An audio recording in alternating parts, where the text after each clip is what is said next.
So thanks very much for turning up, everybody. Last time I did a presentation on this topic, this is the third of the sequence. I was in Bristol and I was just coming on after Andrei Alexandrescu. I had about 2 minutes to prep and I had a total failure of everything. So the laptop refused to connect to the projector, the wireless doodah for controlling it failed to work. I had to go run to find somebody. So if you ever watch that video, you see me coming on and I'm panting really hard at the beginning because I've just gone for like multiple jogs backwards and forwards. And then I suddenly had to get into it. So this time around, I've had a full 20 minutes to calmly collect myself, and I'm hoping that this will make for a much less embarrassing looking video when the time comes. We'll see what happens. I don't know, I've put on a bit of weight, I think, since last year, so I'm not sure. I'm going to watch the video and kind of go, maybe. Do you know something else that's kind of funny? I see the crowd around, and I assume if you're here, you must be dedicated, hardcore file system people.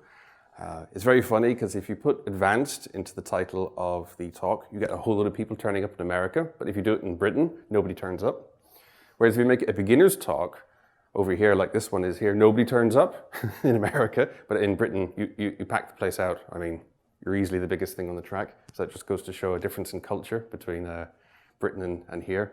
So next year, this time next year, I will put advanced into the title. And I will be in the biggest room, probably down at the bottom floor or something like that. And I'll be like, oh, I can't see my audience. So that's going to make it real painful to do questions. But I don't know, John Lakers was telling me that advanced is the way forward. Put advanced in your title and constantly going about how hard it is if you're going to present here in America. Now, as much as actually this is labeled as a beginner's talk, it's only actually beginners because we start from first principles. It does get quite hard. Concurrency is difficult. So yeah, I will try my best to keep stopping to let you guys ask questions, and we'll hopefully, yeah, get there. Yeah. So it's an interesting algorithm. Yeah, so what I've done is I've broken it down into sections. Obviously, this being a third part of a sequence, and I have to start again kind of from the start because I assume nobody here is familiar with this stuff. So there's about a third of the total hour goes on prerequisites, and it's just showing this is an API, except it works, this is how it looks like. And it has these semantics. We'll then spend another third getting into the actual algorithm. I'll do it twice, so you'll get an overview to begin with, and then we'll get into actual nitty-gritty detail, and I even have some code to show you. Because there's actually some bits when you're describing an algorithm, it's just quicker to show the C++ code and read it, rather than trying to describe it in English. So that's coming. And then we'll get into benchmarks, where there's lots and lots of graphs, because I'm very keen on testing your assumptions, and I have done a whole lot of testing, and there's a whole lot more testing I'm not even going to show you. All right, let's test if the doodah works. Oh yeah, I'm going to try something new this time. I bought a new one of these after the failure last time. So instead of using a mouse pointer, you know the way you can do one of these red dots, and it's terrible for the video online. So I am going to try doing this thing. Ooh, I know. And I'm hoping this turns out really well in the video, because a lot of people watch the videos. Nobody comes to talks in America, but everybody watches the videos for some reason or other. So I'm hoping this will be a lot better for the video, and we'll see what happens. I'm going to try doing it a bit new. The only trouble is the range in this is not very good. So if it suddenly starts going all over the place, I'll have to just walk a bit closer. So if you see me suddenly breaking into a jog, that's what it is. All right. So contents. We're going to do a quick overview of the history, the current status. We are then going to get into the base class of the shared filing system mutex, and it is basically a shared mutex that runs on the filing system, so you can use it to coordinate between multiple processes.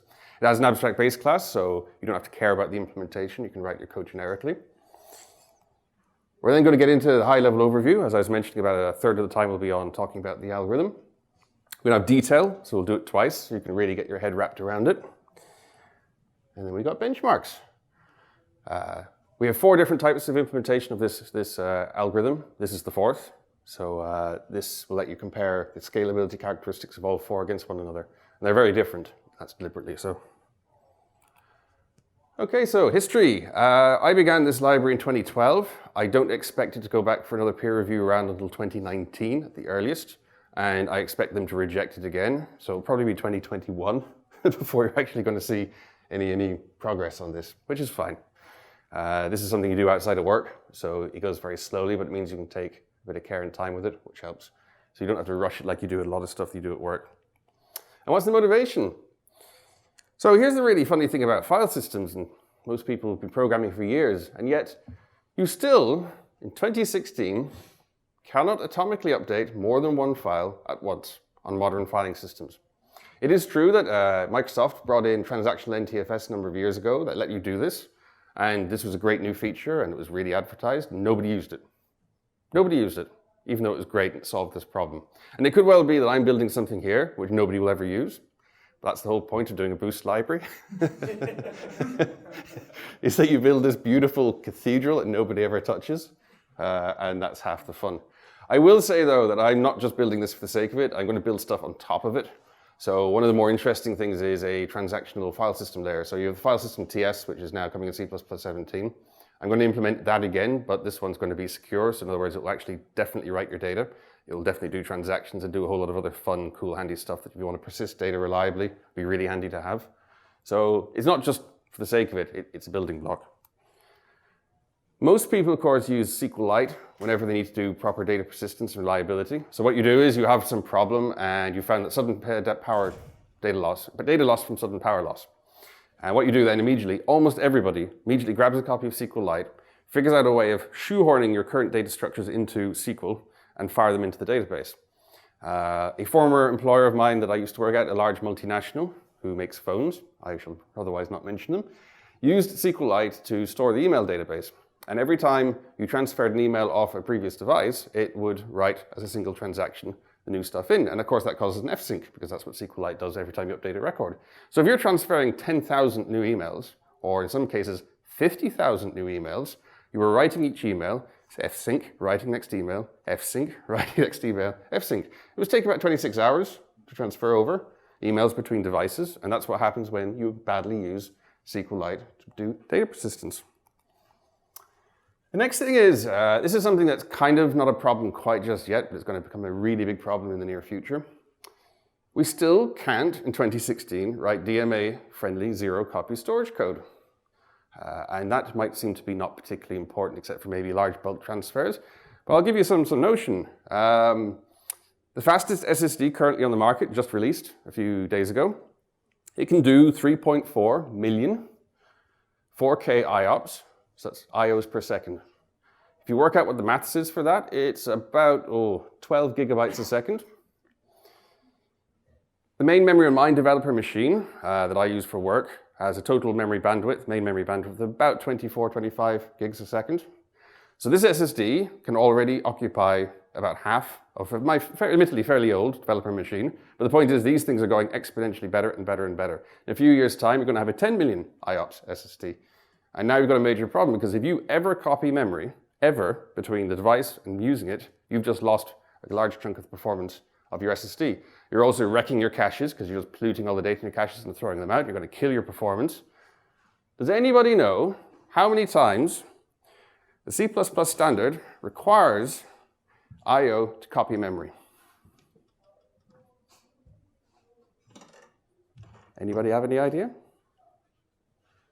Nobody going to take a guess? 0. Oh, God, it's not 0.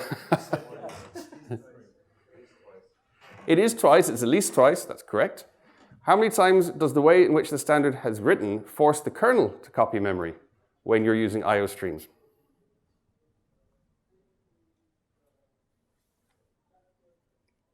Anybody? Oh, I reckon it's at least once. So that makes a total of 3 times that memory has to be copied for every I/O that you do with C++ I/O streams. If you combine that with an SSD that's coming soon, you're going to be only using about 1/3 of its capacity. So this is one of those things where legacy designs have been made foolish through the progress of technology. It's hardly the first time it's happened, of course. Last thing, of course, is how is it still so hard to write bug-free file system code? Now, I've been banging the drum on the infamous directory deletion anti-pattern in Windows. So this basically, who's not heard of that yet? Oh, wow, okay. I've not been banging the drum too loudly then. Okay, yeah, so I've been banging this drum now for a year and a bit. And there's a number of people who are very keen on AFIO, who sort of monitor the directory, have been reporting these bugs into various well-known open source projects, where usually they get closed as invalid, won't fix. even though their file system code is just wrong. So the great trouble on Windows is that when you delete a file, you don't actually delete a file. You mark the file for later deletion by Windows whenever Windows gets around to it, which takes a few milliseconds usually, but it depends. It can take longer. So if you're directly deleting a directory tree, you're going to run through and you're going to find all the different files. You're going to delete them and then delete the directory that contain the files. But if the files, after you delete them, don't actually get deleted for some unspecified period of time, then your attempt to delete the directory containing them is going to fail because the directory still has items in it. And if you look through lots and lots and lots of code, it's wrong. If you have too much load on the filing system, that code will fail, and it will fail to delete the directory tree. And yet, when you report this sort of stuff, people say, well, I've never seen it in my test circumstance on my particular machine, so I'm just going to close as invalid won't fix. But if you put it on certain storage, or if the storage is heavily loaded, the time to delete a file might go up to tens of milliseconds, hundreds of milliseconds. I have seen 2 seconds in extreme cases. And if it's taking 2 seconds to actually delete a file, you're going to actually see that in practice. So people like to close bugs as won't fix invalid because on an ideal machine that they're testing with, this isn't a problem. But users who are out there are doing all sorts of crazy stuff. So this is one of those things where it's really quite hard with standard facilities to actually write bug-free file system code. Can anyone think of a quick way to fix this as a quick remedy? So this directory tree deleting problem. Of course, do a while loop. Do a while loop, exactly correct. So when it fails, just come back, redo the deletion, and just keep looping it and looping it, looping it until it eventually goes away. That was a really inefficient way of doing it, of course. There's a much better way of doing it again, and my hope is that AFIO in the future, in its algorithms library, will have an ideal implementation for Windows, an ideal implementation for POSIX and so forth. But no, you're completely correct. While loop is all it needs. So AFIO v2, it's a bare metal design. As you know with Boost, libraries go through a peer review process. So you write the thing, you finish it, you have it lovely tested, you submit it for peer review, wait around 2 to 3 years until the community actually gets around to reviewing it. They will then completely pan, destroy it, and say it's complete crap, which they did in my case, and I was universally rejected across the board. But that's not the point. The point is they come back with lots and lots of really useful feedback to say of what you need to do instead. And it was very clear that Boost usership did not like the idea of removing quirks. If anything, what they want is to see more quirks. So v2 gives you all the quirks you could ever imagine. It does nothing at all with the operating system. Whatever the operating system does, whatever weirdnesses it has, you just get straight passed through to you, unfiltered. All you get is a portable API. It will be as buggy as the operating system is. The other thing was I had a lot of criticism about resource management and use of shared pointers to enforce a async IO model that was universal. So that's all gone. We no longer have any threads whatsoever. We don't even allocate memory anymore. We don't do any resource management because we don't ever allocate any resources. And we don't throw any exceptions because what's the point of throwing exceptions if you never do any of these things in the first place? So what we have instead is these things called, let me try my red flashing thing. Mongrel monadic outcomes. This is almost certainly somebody in this audience will ask, you've gone about monads. Can you tell me more about your monad implementation? I guarantee you it's happened every single time so far.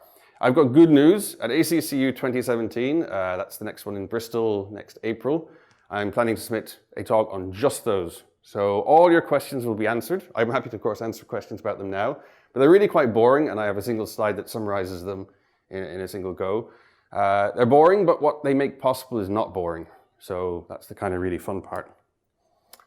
The other thing is that the overhead is incredibly low. I have a Python script that counts assembler opcodes generated in terms of overhead around the syscalls, and it keeps them down to hundreds to make sure that there's no explosion of overhead that comes out of nowhere. So you'll never be able to measure any overhead anymore. And that was one of the other major criticisms during peer review. So this is as good as using the host APIs in terms of measurable outcomes. The other thing that I was criticized on was that there wasn't really much of a mapping between the C++ type system and the file system. And there was a really good reason for that. It was because on Windows XP, you couldn't cancel I/O.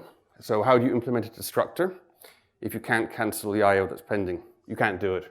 Unfortunately, well now fortunately, because we've got rid of Windows XP support, now we can. So with Windows Vista onwards, we can finally cancel I/O just like we can in POSIX. That lets us let our destructors cancel I/O, and voila, we now have a tight mapping. So that's really, really handy. The core file system library is now exposed into the AFIO FTL, file system template library. This is indeed one of the bits we're building. And the other thing as well is I was talking to Bjarne, I was at lunch with him a few days ago, And it was an interesting thing that we're talking about light, clean C++. What is complex C++ versus really nice, simple C++? And I think most people who look at AFIO v2 code will find it very easy to follow, and that's something I'm very proud of. So it uses a lot of the proposed 17 idioms and a lot of library features coming out of 17, and is obviously fairly hefty on the 14 language. So what's been happening since the last time I did a presentation? So that's since April. So there's no real new feature work. The reason why there's no real feature work is because I have been very busy on a build system. So it needed a test suite. Last time I presented in Bristol, there was no test suite whatsoever. And when people said, when can I start using this library? I said, don't. It hasn't been tested. Just don't do it. I have the beginnings of a test suite now. It's rather interesting. It does stuff like C-test. It has a new thing called Boost kernel test, which is a new way of doing unit testing. It actually builds on top of any existing unit testing library. It's a way of running that library. It's a runner for a unit test library. So you don't have to use catch if you don't want to. Use Boost test, Google test, whatever you feel like. Kernel test is a design pattern, if that makes sense. And here are some of the fun things it can do.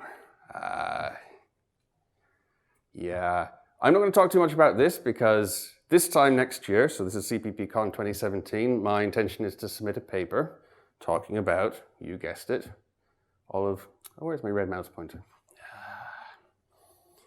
See, technology never works. Talking about all of this. So you're going to see all of these fun new features turning up if this thing gets approved. And I won't bother reading them out because you can all read. Now, Boost Lite, you may have know or not know, is my lightweight emulation layer for Boost. So in other words, it emulates the Boost library, which means you no longer have a dependency on Boost. It's been expanding and growing and growing and growing. It does lots and lots of really cool new stuff. I, again, will not talk about any of this particular thing. You can also read. The reason why it's so immature, I literally finished writing this a week or two ago. It already does C++ modules, for example, so it's automatically compiling all of your code into C++ modules. I was talking to Gabby, and I said, yeah, my stuff's blowing up your C++ modules implementation. It just dies. And he says, send me a repro. So I quickly fired together a repro, and they're working on it. So that is an example of stuff in action. It's there, it has to be disabled, obviously, on current Microsoft compilers, which is fine. But this fixes a lot of the things, and you might notice this looks awfully like a reboot of Boost, almost like a Boost version 2. It doesn't have all the problems that Boost has. So for example, they're getting a massive collection of flat libraries. You can just download them one by one. They automatically get packaged. They automatically get put in ready for use. You can just drop them into your project without having to do any installation or configuration. All the design decisions here have been a long, long time coming. I've actually spent most of this week meeting up with various Boost people to discuss what they'd like out of something like this. So this is hopefully going to turn into something. We'll see what happens. Just to prove that this really is all working and is all ready to go, here is my C dash for Boost.AFIO. And please, red mouse pointer work. So I'm going to have to stand right close to the thing. So you'll see here, here's the windows. This is coming off AppVer, and as you can see, there are 6 warnings and 30 tests are passing, and it all just works. The warnings, by the way, are failure to build documentation, because AppVer doesn't have a copy of Doxygen installed, so it warns. Here's your documentation coming out of Travis, and here are a whole load of interesting build errors. So the question is why is there a whole load of build errors in Linux? The reason why is because Linux support doesn't work. It's incomplete. So there's a series of to-do errors that pop up whenever you try to run it on Linux. And I know I promised last time around I was going to implement Linux support for this. I just haven't got around to it. I'm still working on the validation and test suite. Once I have that part working, I'll more than happily fill in the Linux support and the rest of POSIX, of course. Here's actually the binaries that are dumped out by the build system. So every time there's a successful build, you'll see that the source file gets generated. You can see that out comes down there and it's getting its source generated, and up at the top there's binaries being generated for Win64. So this is all just working. The infrastructure is ready to go. All right. So the thing we're talking about today, obviously, is a shared filing system mutex. So I'm just going to give a quick API overview of how that's built. And that will hopefully give you the prerequisites to understand the algorithm later on. So I mentioned earlier on mongrel monads. I said they're very boring. They really, really are, but what they make possible is really exciting. So a basic monad consists of a type T, so whatever type it's wrapping, an error code, so that matches an error code implementation, stood error code, and an exception pointer, matching type, so that's something that matches the profile of stood exception pointer. That could also be boost error code and boost exception pointer, or any other thing that matches those two. That's up to you. This is obviously a fairly complicated thing to use, so we've aliased them into convenience at type defs. So there's an outcome T, and that can have the following variant states of empty T, stood error code, or stood exception pointer. A result T is empty or T or error code. Option T, which looks awfully like an stood optional, is either an empty or a T. These have a full set of monadic operators available for them, so you can use them as monads. I recommend you don't because they increase compile times. So if you just don't use them as monads, instead treat them a bit like the Rust monad, which is what obviously is the inspiration from the naming of result and option, then you're going to get on very well. And these produce really high quality code. If you look at the assembly that's generated by these, it's beautifully optimized. And that was due to me spending many weeks with all the major compilers, iterating, trying different C++ constructs and checking the assembler, and just constantly repeating them until I got something that all the optimizers were happy with. So that is for free if you use this stuff. And as I say, I'll be talking a lot more about these in Bristol next April. They have an identical API to a future and optional, so just consider them that they've got a get, they got a value, and they got a has value. These are very, very uncontroversial. So when you're looking at the APIs later on, and they're all returning a result, because every single API in AFIO is no except, so it never throws exceptions, but it does return an empty, an empty or a T or an error code. Okay, the second thing you're going to need to know as a prerequisite is the byte range lock API. So who here does not know what a byte range lock is? Okay, we've got a few. Right, so the kernel of any operating system will allow you to say in a file that I want to lock between this offset in the file for this duration. And you can say that I want to lock this for exclusive usage, so only I can use it, or you can lock it for shared usage, in which case I and a whole lot of other people can use it. Or you can have no locks at all, obviously, and that would be the default. These have been built into operating system kernels for years and years and years and years. They're part of POSIX, so any POSIX implementation has to implement them. Windows has an implementation as well, obviously. And they are relatively straightforward. It's basically the kernel lets you lock items in a file. Now, something that's really important to understand is that you don't have to actually lock files or bytes that exist. So the file can be 0 length, and you can lock 1 megabyte to 1 megabyte plus 1 byte, and that works just fine. So you can lock bytes that don't exist. And the idea is that if you're extending a file, you could lock off the end of the file. You could extend the file with extra stuff, and that all just works. As you can see, later on, we're going to be using this facility of locking bytes that don't exist to do a whole lot of stuff that it was never really intended for. And that, of course, is the whole point of having an abstraction library. You might notice the large smiley face down here at the bottom. And I go on about insanity and insane semantics. The reason why I go on about that is because POSIX very unfortunately has some very unhelpful semantics when it comes to byte range locks. Essentially, if you have multiple file handles open to the same file, the same inode on POSIX, and any one of those files is closed, then all byte range locks on that file are automatically cancelled. So if you're writing library code and you don't know what the rest of the process is doing, and someone comes along and opens the file you're working with and happens to close it in POSIX, you will lose all your byte range locks and you've got instant data corruption. That's a really stupid semantic, but it's written into POSIX, so everyone has to conform to it whether they want to or not. And it's completely insane. And in fact, there's a flag in AFIO, which is called byte range insanity. And it gets set whenever it detects that POSIX locks are insane. You'll see here that in the IO handle, so you'll notice here that this is a handle which does IO, and it subclasses handle, which is simply a handle that manages a open file descriptor or handle. You'll see here there's an extent type, and that is effectively an unsigned long. You have this RAA guard, resource acquisition and initialization guard, called extent guard, and that looks very like a stood lock guard, if you're familiar with one of those. And you then have this virtual function called lock. It takes an offset in, a number of bytes, whether it's exclusive or not, a deadline to complete it by, and it returns back a result, which of course could contain an error code or an extent guard. So if it returns an extent guard, it's succeeded, and then when you destruct the extent guard, it will unlock the byte range. You might notice the deadline. Deadline is because you might have noticed in C++11 that there's a lot of wait for and wait until taking some stood chrono time point or duration.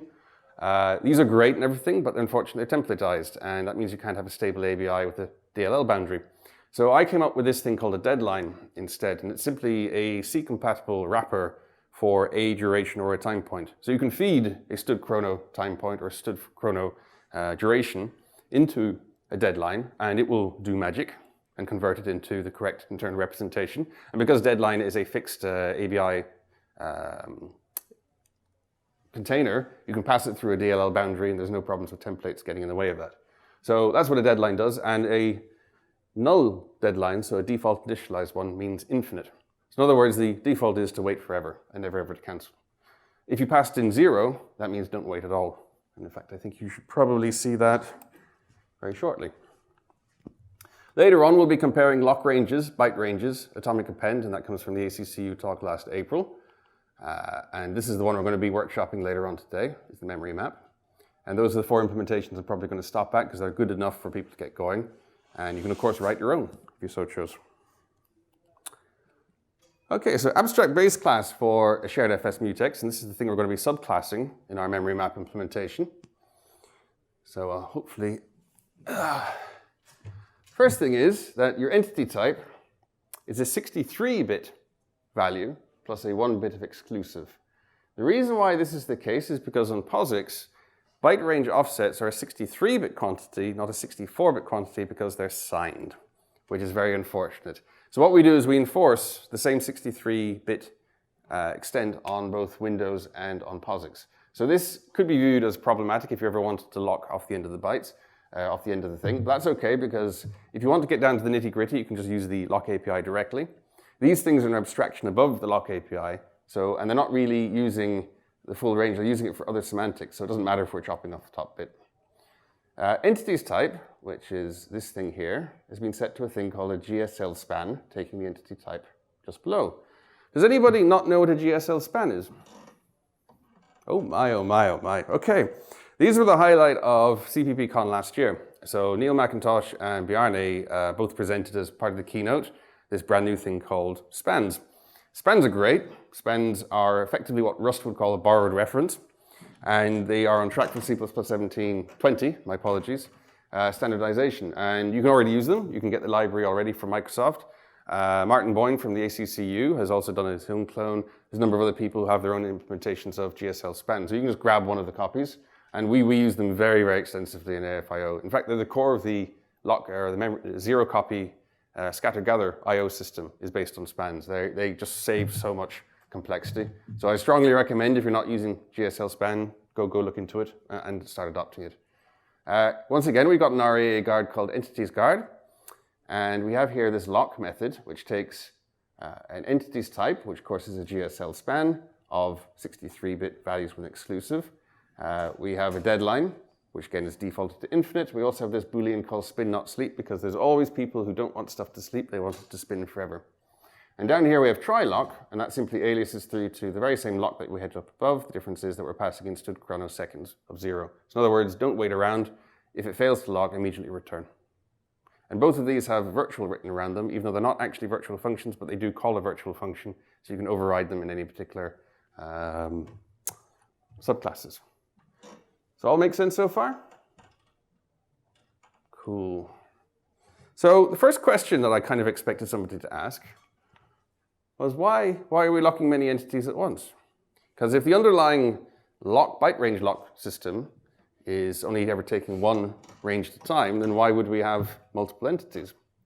That's a really good question. This is the reason why, and here are some benchmarks.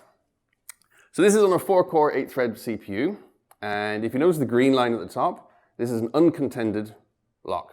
So these are byte range locks, simply going off and doing as many locks as possible. And down at the bottom, you can see there's concurrency. So if you have 2 things running, then you're going to get a good bit more performance, 3 things more, because it's all uncontended for the green line. For the red line, this is where they're trying to lock the same set of bytes. And obviously, if you've got 1 thing doing it, it's going to have good performance. For 2, because the 2 of them are going to run into each other, and only one of them is going to be able to progress, there's overhead, and you get performance dropping, and you get that popping out that way. So these are the scaling curves for simple byte range locks on NTFS. You get different curves if you're on FAT32 and different curves again on X4, FreeBSD, and so on and so forth, especially FreeBSD and Linux. Linux has really awful scaling curves currently. FreeBSD has lovely scaling curves. So the reason why we have multiple entities is because here is a graph of locking 5 entities. So that's the green line. Here we go with my red pointer. And you can see the red line from before where we have a contended 1 entity. And you can see that if you wanted best worst case performance, then you could break up your granularity of locking into 5 bits, lock all 5 and unlock all 5, and you're going to get the same performance as if you had one giant lock. So this is where having more than one entity comes in handy. It lets you break up the granularity of locking such that more things can progress uncontended rather than slamming into a single giant unified lock. And of course, this is classical concurrency theory. So that's the reason why we have more than one. And you'll find that there are algorithms in the shared FS mutex later on, which let you lock as many entities as you want with no cost. So that's another big advantage. How are these things mapped onto stuff?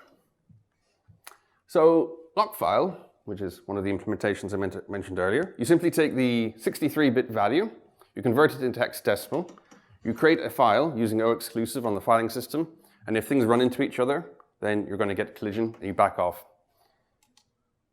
For byte ranges, you simply call the byte range API in the kernel. And contention is handled the same way as stud, is it stud lock?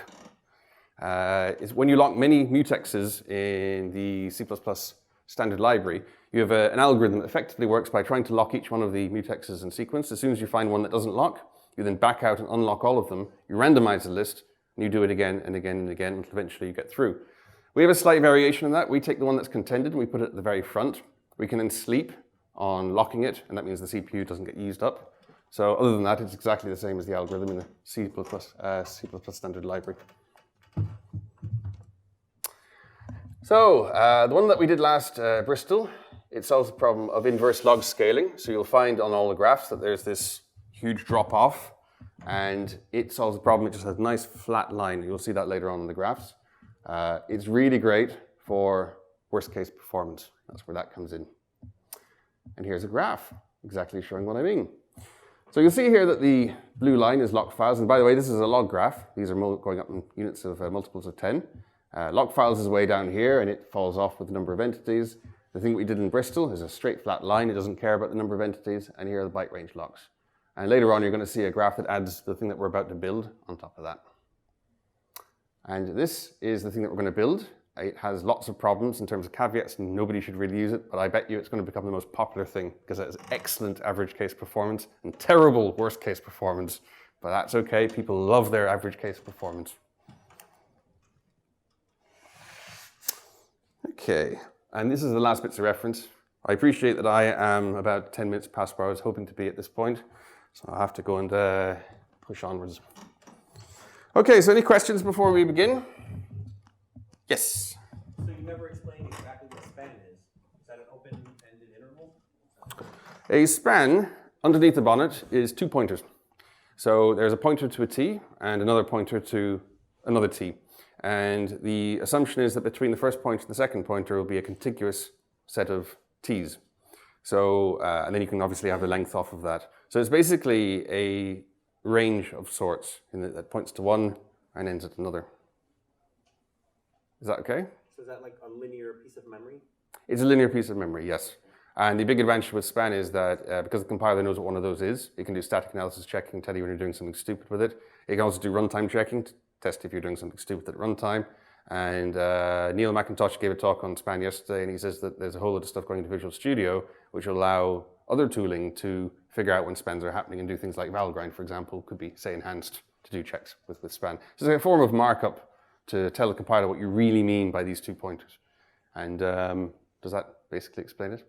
It's not my code ultimately, and yeah, I mean, watch the video for Neil McIntosh's talk yesterday, or indeed the one from last year, if you want to know all about spans. Any other questions? Okay. So the thing about the shared map algorithm is that we have a shared piece of memory in the process or in the computer. And kind of pretty obvious that if you have a network drive user coming in from Samba or off NFS or whatever else, they can't see memory maps in your machine. So this algorithm is only good if there aren't any network drive users. And that's a problem because we're going to have to go and detect when network drive users turn up in a portable fashion and do the right thing by disabling the shared memory maps. This is a bit tricky to do. So therefore, we're going to have a fallback lock, and it's going to be something that does work with shared network drive systems. And we're going to use the shared memory map initially and then fall back to the fallback lock when a network drive user turns up. So the other big trickiness is that we need to get all of the people who are currently using the shared memory map to drop out of the shared memory map together whenever a network drive user turns up and not end up getting out of state with one another in a portable fashion. It starts getting a bit harder again. And before we do all of that, we need to figure out some way of portably detecting that network drive user. So no custom APIs, no hacking into the Windows kernel and using special oplock detection, because of course oplocks don't exist in OS X and FreeBSD, even though they both have Samba. So what are you going to do? You're going to have to come up with something else. Now, I'm not going to claim that what I came up with here is the best idea in the world, but it probably works. Let's see what happens. So when we're constructing it, if the lock file doesn't exist, we're going to have to erase free create the map file, so a file that's going to be shared memory mapped. And I'm saying we're going to put it somewhere inside /temp or whatever the file that your operating system claims is /temp. So in other words, your temp directory. We're going to write the path of that temp directory or temp file into the lock file. That means other processes can come along and read the location of the temp file. If the file already exists, the lock file is already there, we are going to open the lock file, read the path of that temporary file somewhere, which will be in /temp. If the file exists, then we know we're on the same machine as the other people currently using the lock, and therefore we're going to go and be able to get on and use the shared memory map.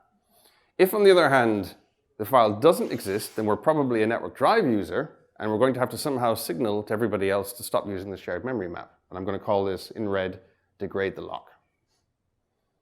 After we've done all of this, we're going to map the lock file into memory read-only, and we're going to go and map the map file into memory read-write because we're going to be using it as the IPC mechanism. Can anyone hazard a guess why we need to map the lock file into memory read-only and not read-write? Yeah, that's a pretty difficult answer. The reason why is because there are page caching bugs in the kernel. And if you try doing I/O to a file that's also memory mapped, certain operating systems that say are made by a fruit-themed company, which will remain nameless, tend to corrupt the data that's inside the file. So you map it read-only, and you don't have that problem. They have actually fixed the problem in the very most recent releases of their fruit-themed devices. But for a long stretch of years, this was a problem. It used to just eat your data.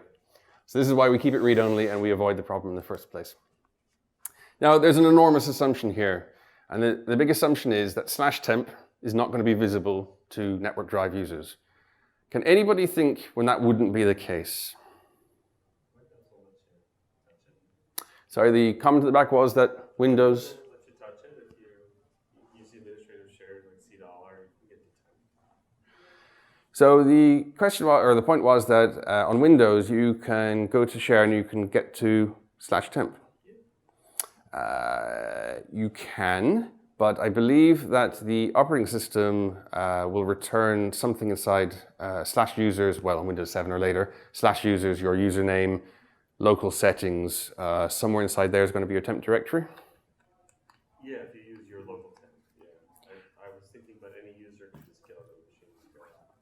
So the point was that if you use the path that's returned by the operating system, any user could still get into it, and you're completely correct.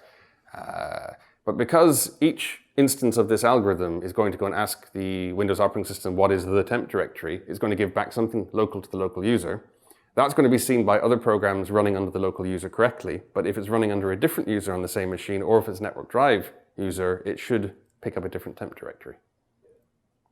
Does that make sense? But if I have the same user on two machines, just going to one of my other machines, I'll have the same temp directory on both.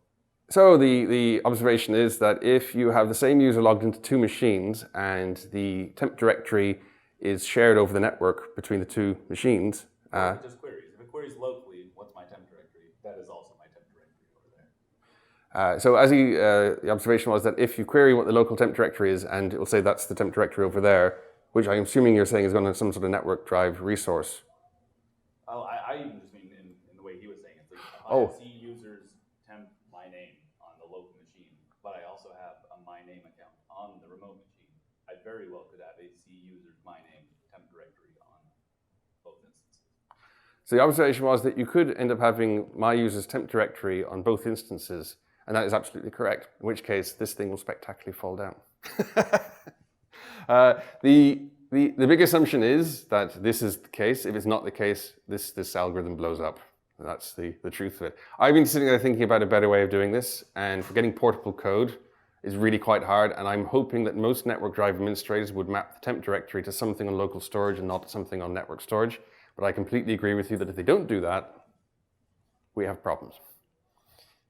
Any other questions?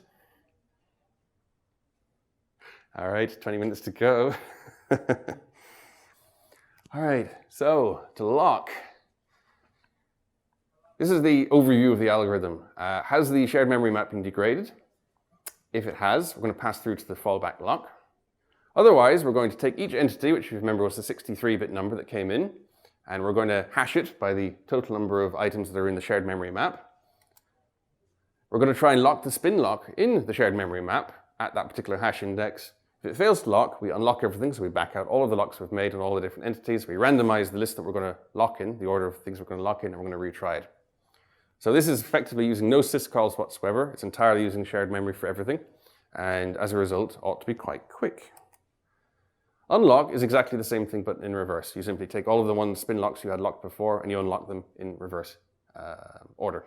The fallback lock, obviously, is the case that if lock's shared memory map is degraded. So quick characteristics. There are some consequences of this. You're doing one atomic operation for every single entity you're locking. In fact, you're probably doing more than one atomic operation, because if you try to ever implement a spin lock that can do exclusive and shared locking, it's really hard to implement one of those without doing at least 2 atomic operations on the one area, unless of course you use more memory. So if you're using a single 4-byte word or 8-byte word, you're going to probably have to use more than one atomic operation to implement a shared semantics on such a spin lock. So as a result, you're going to do a lot of atomics if you ever get collision. And of course, atomics are bad because there's only a finite system bandwidth for one of those. We have no ability to sleep the CPU. That's common with any spin lock that you have. The spin locks I'm using do have a counter, and if they keep being blocked for long enough, they will go off and call sleep, but that's hardly sleeping the CPU. It's very expensive on battery. The last thing is kind of a bit more subtle. Most of the time with an open addressing scheme that I just described, what you do is if you find a hash collision, you're going to move left by 1 or move right by 1. So you're going to probe left or right. In this case, it turns out if you do that, performance goes through the floor. And the reason why is because you're increasing cache line bouncing between the different processes. So probing left and right is a terrible for performance. So what you do instead is you have to use a very high quality hash function, one that never has collisions. And that obviously costs, but it's the least worst option out of the different things that are happening. And I did this purely through empirical testing. So I can tell you this is the case rather than proving it to you. And of course, the other thing is that this is a very antisocial algorithm. If you run multiple ones of these, they're just going to peg all your CPUs. Your mouse pointer is going to start jittering because it can't keep up with the amount of atomic operations that are happening. You know, it's just really fast, but it's really terrible to anything other code that's on there, and it's terrible to battery life. On the other hand, I guarantee you everybody's going to use it because they always go for the aggregate performance. Okay, so this thing that we're implementing, we're going to get into detail now, having had the overview. This is the second round of explaining the algorithm. Obviously, because we're building a Boost library, we're going to use some templates. So the template that we have, I mentioned that we had to have a very high quality hash function, and I went for the FNV1A hash, which is a reasonable speed with reasonable quality. The hash index size can be specified to be anything you want. You can obviously override your hasher, and you can also change the type of spin lock type we have. I've gone for a shared spin lock, which is something out of Boost Lite. As I mentioned, it is compact, so it's the same size as a normal spin lock, 4 bytes, 8 bytes, whatever it is, your size T. And it does multiple atomic operations to implement exclusive locking and shared locking using the same memory pointer, same amount of memory. The next thing is, well, that down at the bottom I have this thing where it says 1 megabyte plus 0 equals locking use, and 1 megabyte plus 1 equals mapping use. I would say just memorize the fact that they are, that's what they mean. I'll have them in brackets in a minute, and I'll explain them properly in about 4 slides. So the first thing I'm going to say is that this is a bit more detail. You remember that we mapped the lock file into memory, and the lock file has the path to the temp file in the temp directory. So the way that we test if this thing is valid or not, because it's mapped into memory read-only if you remember, is we simply check its first byte. If the first byte is 0, it's dead, there's nothing in there. If it has something that's useful, it's probably a full path, and therefore we know whether the lock is degraded or not very, very quickly. If the lock has degraded, we're going to have to release the shared lock map in use byte at 1 megabyte plus 1. So you remember I was telling you about byte range locks can lock any arbitrary offsets inside the file. What we're doing is we're using 1 megabyte plus 0 as a marker to say that the lock file is in use. We're using the 1 megabyte plus 1 offset as the fact that the shared map is in use. This is the way we're doing the IPC communication between the multiple instances using it. So what we do is if the lock has been degraded, we're going to release our copy of the shared lock map in use byte. We're then going to exclusively lock the same thing that we just went and released, and then we're going to immediately release it again. And the reason why we're doing this is because it's a gate. It gates that particular instance that's using that particular shared memory map, and it causes it to wait until all other users of that shared memory map stop using it, if you think about it. So if they all have that shared byte offset with a shared lock, that means they can all use it concurrently. But as soon as someone comes along with an exclusive lock, that's going to hang and wait until everybody who has a shared lock releases their shared lock. You'll then get everyone who's waiting for an exclusive lock, who go one by one, will be allowed to proceed. So this gates everybody and waits until everybody stops using the shared memory map at one point, and then once everybody stopped, everybody proceeds from that point onwards. This is how we're implementing the lock degradation. This is how we go from having a shared memory map, and we're going to fall back to the fallback lock. Exactly what I just mentioned. If obviously we have if we've just degraded, we do this. If we've already degraded and it's already a degraded lock, we simply just jump straight to the fallback lock. All right.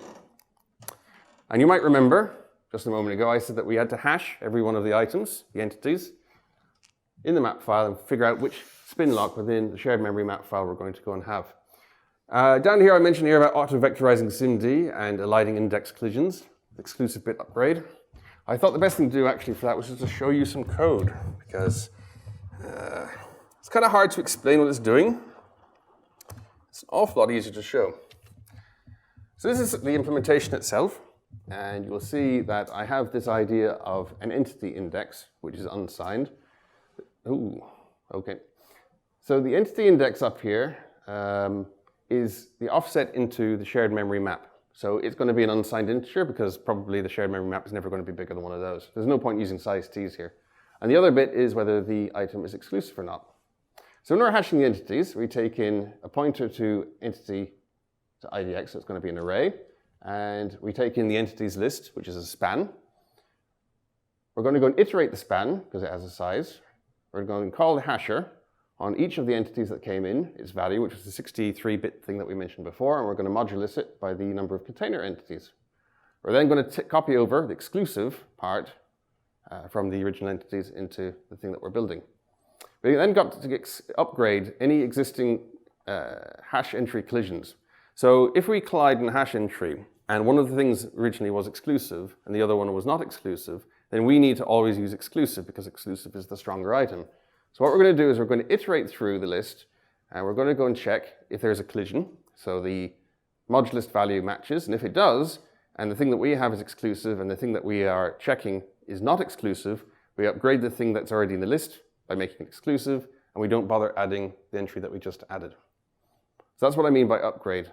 We simply run through the list, and we build up the list of spin lock indexes, and we make sure that the exclusive operation is upgraded on any situations where the same spin lock is hashed to and there's a hash collision. Have I hopefully explained that reasonably well?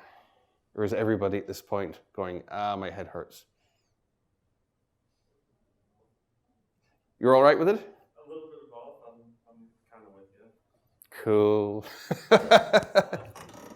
You know, the weird thing was that in Bristol, I had a much, much more complicated algorithm, but the difference is I have 90 minutes to explain it.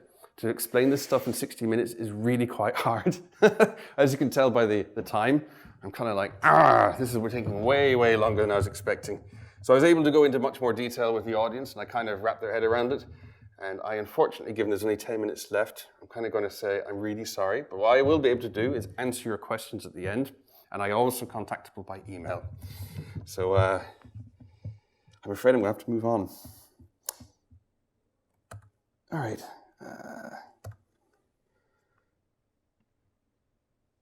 Okay. So I think we've just gone through all of that stuff that I just mentioned. That's fine.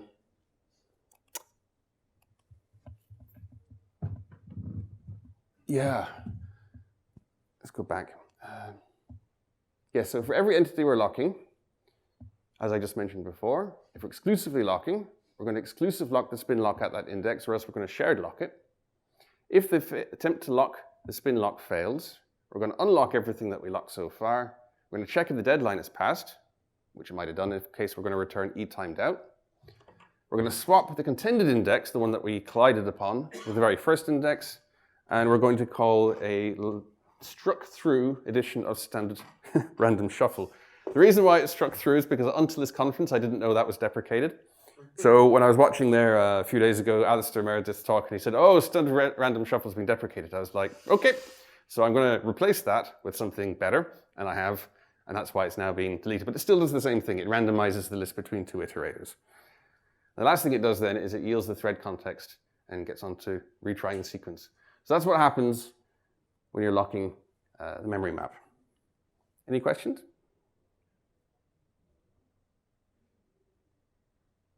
Everyone understands. Cool. Unlocking is not particularly different. I'm going to hash and modulus again, exact same routine.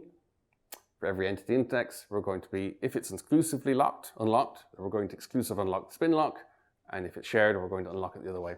And there's an early out optimization just here. So if the lock's newly degraded, then we're going to go and release our shared map in use byte to go and indicate to anything that's currently blocked on lock degrade that they can proceed. All right, I'm going to, unfortunately, due to lack of time, I'm going to have to skip the constructor and destructor completely, which is a real shame. They're also the most complex parts. So the ability to race-free construct one of these is quite subtle. The implementation I have actually has, to my knowledge, 3 known races in it, but those 3 races should never happen, to my best knowledge. I would say that you can go through the slides and you can actually work them out if you want to, or look at the code.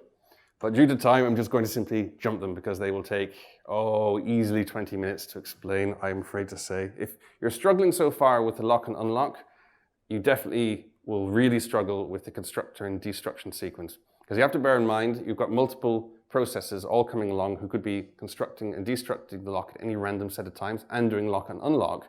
And of course, there's network drive users coming in randomly, potentially, who are coming in and degrading lock concurrently with all of this.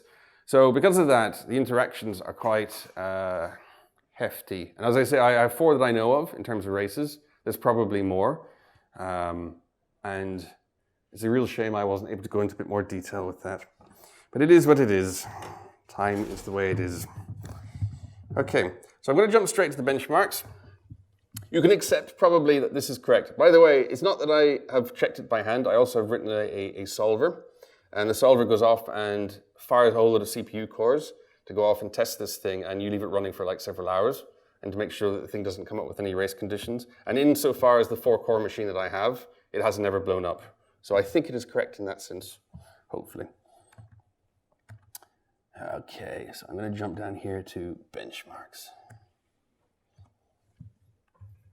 All right.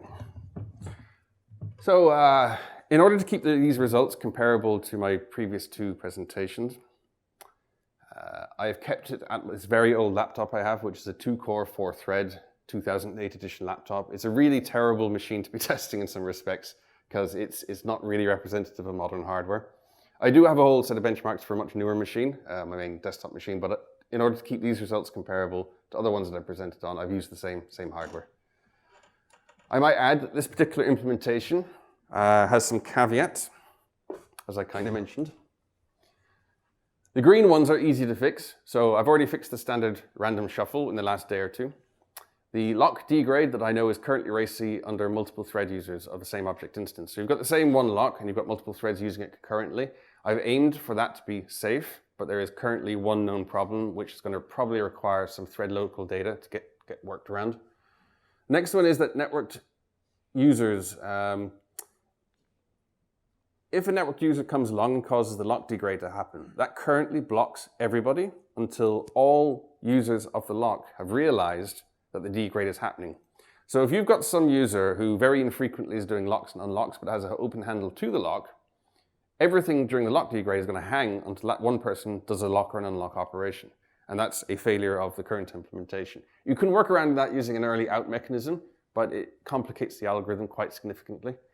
Last thing that's wrong, and you can see it in red, is because I can't fix it, and that is that if you're on insane byte lock systems, you can't have multiple object instances. If you do, it's going to be racy for that reason that I was mentioning earlier. But if you close a file handle on the same file, everything else is going to lose their byte range locks. So there's nothing I can do about that. So here's the first graph, and this is exactly the same graph as you saw before, except it has a new purple line up at the top. So here is the performance of the shared memory maps. And you can see there that you're getting about, this is by the way contended, so this is when two threads are bumping into each other and they're trying to lock the same thing and you're having to kick out one of them because only one of the things can go through. So you're getting about 10 million operations per second, give or take, for shared memory maps. For byte ranges, you're down there to somewhere between 10,000 and, between 100,000 and a million. Good old atomic append is completely flat as a pancake, and lock files is way down there in the 1,000 to 10,000 range. This is for uncontended use, so things are going to be a lot faster. Your shared memory map is up there above the 10 million, I think it is, so it's about 20 million operations per second. You can see here byte ranges are getting up about 1 million and 10,000, 100,000, for the atomic append, and so on and so forth. By the way, those are all on NTFS, probably because that's the most important thing.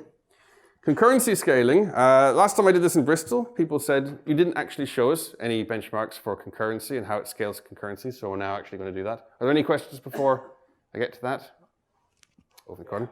Okay, so I got a question, and I really don't know much about this library, so if my question is stupid, okay, you can have a nice round of laughter on me, but AFIO is very similar to ASIO, so I thought I was going to hear about routines that like asynchronously read from a file and then they do the work in the background and then they call you back. Am I thinking off base here? Or? So the question was, is not AFIO like ASIO, which is going to turn into the networking TS? And the question is when you came here, you were expected to see a whole lot of async stuff happening and routines because that would match in with ASIO. The answer to that is interestingly, this is an interesting point. AFIO v1 did a lot of async, and if async wasn't available on the platform, it'd emulate it. v2 does nothing. So there's very little async anywhere in v2. The reason why is because on a SSD that's doing 4 million operations per second, async is way slower than synchronous. Way, way, way slower. I was just talking to a guy from the file system team at Microsoft during lunch break, and he was like, oh yeah, you're right. Because async does more work. Async has to require allocating a bit of memory for the async operation state. You have to go and manage that state during a period of time. You have to go and poll for items. You're doing more syscalls for async than synchronous. So if you have an SSD that's pushing 15 gig of RAM every second, you have to use synchronous if you're going to get all the performance out of it. So things have changed. When I started this back in 2012, I was thinking async all the way because I thought you're never going to get more than 500,000 IOPS a second.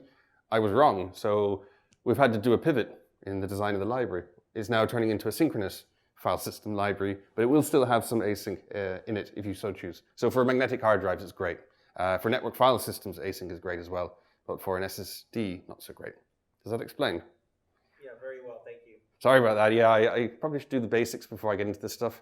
I know this is sort of from the first principles, building algorithms and implementing how to do the implementation. So I appreciate that the whole philosophy of why is being totally lost in this. All right, so I'll just quickly show this because we're actually 2 minutes away from time. This is for contended. So you'll see here that if you're comparing performance to one thread, which is number 1, here you go. So obviously number 1 is number 1, and these are all then relative to number 1. And because these are contended locks, you would expect that performance drops. So with 2 concurrency, it's going to be less than 1 because things are blocking. 3 concurrency is going to go down and down, down. You'll notice here for the atomic append, you're actually faster with 2 threads than you are with 1. And I will just put that down to the filing system being a wonderful, wonderful thing. So that's contended. Uncontended, which is what most people actually care about.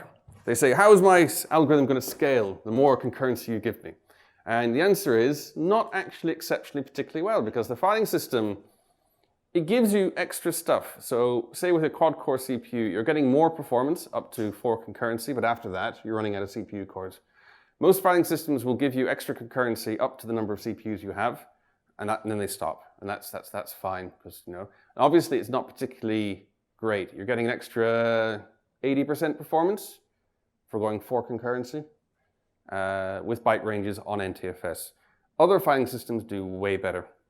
The memory maps that we just went and built, well, half built because we ran out of time to do the construction and destruction, they scale really, really nicely. So because they're all memory atomics, they go up with concurrency very, very nicely. And of course, with an 8-thread CPU, you can get reasonably good outcome from that.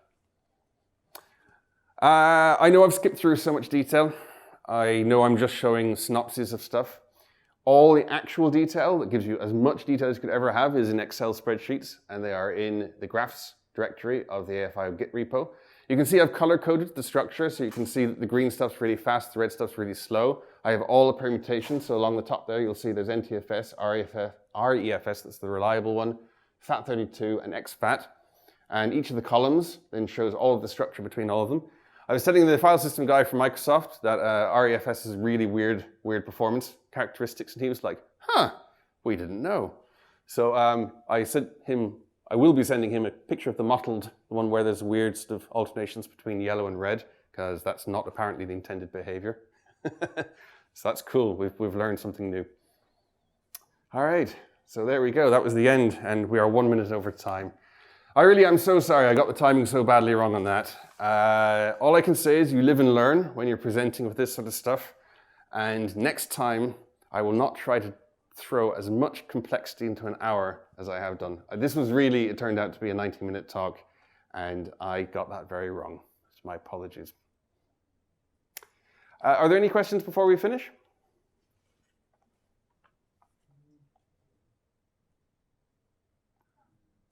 Over here. So how do users find the lock? The question is how do the users find the lock? Can you explain in what mean? You are not locking from one process, right? So you're asking, you're not locking from one process.